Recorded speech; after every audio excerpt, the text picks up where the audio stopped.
So hello बच्चों, I hope आप सब अच्छे हैं। चलिए इस फिजिक्स के क्वेश्चन को देखते हैं। ये कह रहा है कि a motor boat starting from rest, a motor boat starting from rest on a lake. ठीक है, तो यहां सबसे पहले हम देखेंगे स्टार्टिंग फ्रॉम रेस्ट।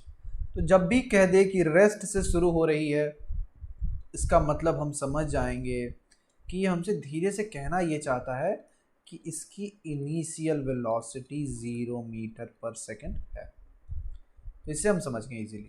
ठीक है, accelerate, okay, accelerate in a straight line at constant rate of 3 metre पर सेकेंड स्क्वायर। तो अगेन आप ध्यान दीजिए कि ये 3 मीटर पर सेकेंड स्क्वायर है, यानी हमको तो लग रहा है कि ये एक्सेलरेशन है। तो हमने इस बोट का इन लोगों ने एक्सेलरेशन दे दिया 3 मीटर पर सेकेंड स्क्वायर। और ये एक्सेलरेट कर रही है कितने समय के लिए? तो ये समय लग रहा है इसको एक्सेलरेट करने में 8 सेकेंड। ठीक है, कह रहा है how far does the boat travel during this time. तो ये बोट इस समय में कितने दूर चली। आइए इसको हम एक डायग्राम की मदद से समझते हैं तो बेटर रहेगा। ठीक है, सो मान लीजिए कि ये हमारी कोई बोट है, ये पानी में पड़ी हुई है बोट हमारी।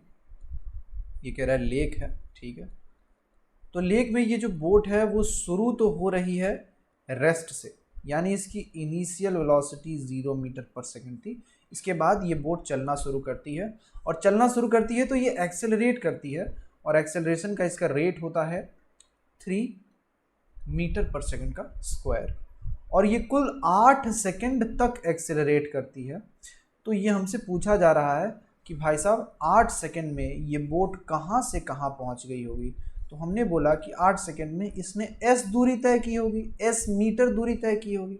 ठीक है, तो चलिए इसी s का मतलब डिस्प्लेसमेंट होता है, इसी की वैल्यू हमें यहाँ पे निकालनी है। तो हमारे पास सारी वैल्यूज़ हैं, गिवन वाली सारी चीज़ें हैं, s निकालनी है।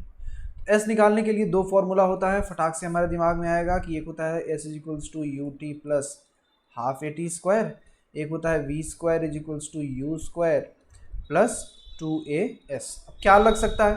तो हमारे पास u है, हमारे पास a है, हमारे पास t है। तो u है, a है, t है, फर्स्ट लग जाएगा। दूसरा चेक करो, u है, a है, लेकिन क्या v है? नहीं, तो दूसरा वाला तो नहीं लग पाएगा, यही वाला लग पाएगा। तो चलिए उठाते हैं इसको। ठीक है, तो ये जो चीज़ हम यहाँ पे लिख के अभी आपको बताए हैं, ये आपके मन में चलना चाहिए। ठीक है बच्चों, चलिए इसको बनाते हैं। तो हम जानते हैं कि ये s is equals to u t plus half a t square का फॉर्मूला आप यूज़ करेंगे। u की वैल्यू मालूम है 0, टाइम लग रहा है 8 सेकेंड, प्लस हाफ a की वैल्यू है 3 मीटर पर सेकेंड स्क्वायर, और t की वैल्यू है 8, तो 8 का स्क्वायर कर देंगे। तो क्या यहाँ से हम लिख सकते हैं कि 8 इंटू 0, 8 इंटू 0 तो 8 नहीं होगा, ये तो हो जाएगा सिंपली 0 प्लस। अब देखिए भाई, ये हो जाएगा 8 का स्क्वायर हो जाएगा 64, और 64 जब 2 से डिवाइड होगा तो हो जाएगा 32 इंटू 3। अरे भाई 32 इंटू 3 कितना होता है? 32 इंटू 3 कितना होता है? तो 3 2 जा 6 एंड 3 3 जा 9। तो हमारे पास s की वैल्यू आ गई 96 मीटर्स, यानी ये बोट उस 8 सेकेंड में 96 मीटर की दूरी तय कर लेगी। ठीक है, आई होप आपको ये समझ में आया हो। तो वीडियो को लाइक करें।